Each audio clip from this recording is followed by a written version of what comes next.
My name is Alec Silberblatt. I'm from Pittsburgh, Pennsylvania. I grew up in Pittsburgh, but I live in New York now. Been here about 11 years.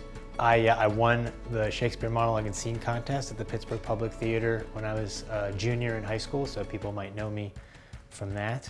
I also was a nominee for a Jimmy Mustache Award for cooking, which is a made-up award that I lost. And I'm my parents' dog's favorite New York visitor. So if you know Zephyr, you know me. Marya, the artistic director of the Pittsburgh Public, called me up at the beginning of the lockdown during the pandemic and asked if I'd be interested in adapting Edgar Allan Poe into a play. And I was like, yeah, there's nothing else going on, of course. You're gonna come in, it's gonna be dark, there's gonna be flies, buzzing around, very atmospheric.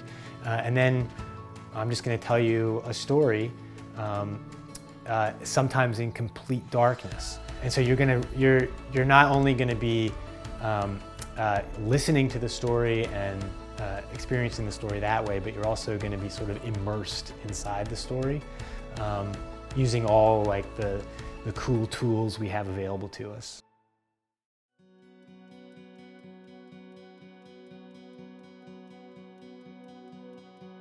Hi everyone, my name is Sarah Porkolov. My pronouns are she and they.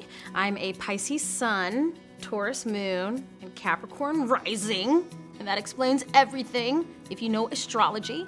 I'm a cultural worker and artist, activist, theater maker. I'm now sitting in my apartment in Seattle, Washington, and I'm so excited to be in Pittsburgh.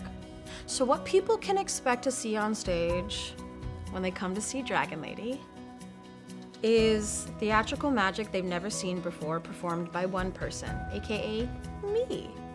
They can also expect to see a murder, a child being born, and 32 characters spread across 3 generations and 2 countries.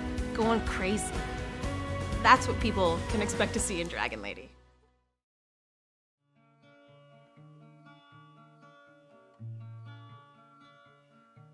Hi, my name is Jenny Koons. I am based in Queens, New York, and I am a theater director. I grew up in Minneapolis, Minnesota in the Midwest, and have been living in New York for over 20 years.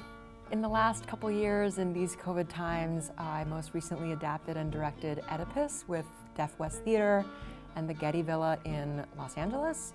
And before that, did a production of Head Over Heels with Sam Pinkelton at the Pasadena Playhouse. So I encountered the importance of being earnest, I think as a lot of us did, in my high school theater program in Minneapolis. And I remember thinking it was the first time that I had seen a play on stage that was legitimately funny. Like funny, slapstick, jokes were funny. There was a physical comedy to it that I had not seen on stage, I'd only seen on TV.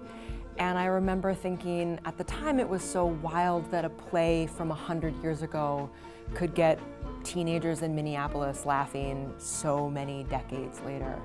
And it was a memorable and really seminal theater experience for me. I think revisiting it now, especially in a time when there are so many serious issues that we are all grappling with as we move through this period, especially when live performance or gathering in community can seem really challenging. It feels amazing to come back to a comedy where this idea of performance or how we perform for others is so present, and that the language is still so funny even now is pretty incredible. Comedy and humor and our senses of humor have changed culturally so much in the last few decades, and so returning to something like this from the 1800s feels remarkable.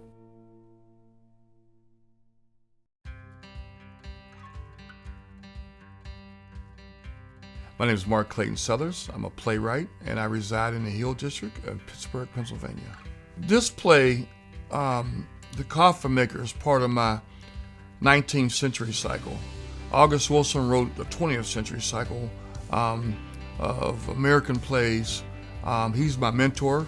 I look up to him. He's a good friend. I've been inspired greatly by him.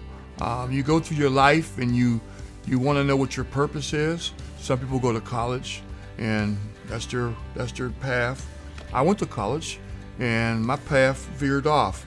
So it wasn't until I was in my late 20s, like early 30s, that I really got to know August Wilson, and he suggested I write for the stage after reading some of my poetry. So that's been my purpose for the last 30 years. The Coffin Maker, what it means to me is a story about a rebel who is fighting for his family's honor, but he goes about non-traditional ways of accomplishing that feat, and it gets to be pretty deep.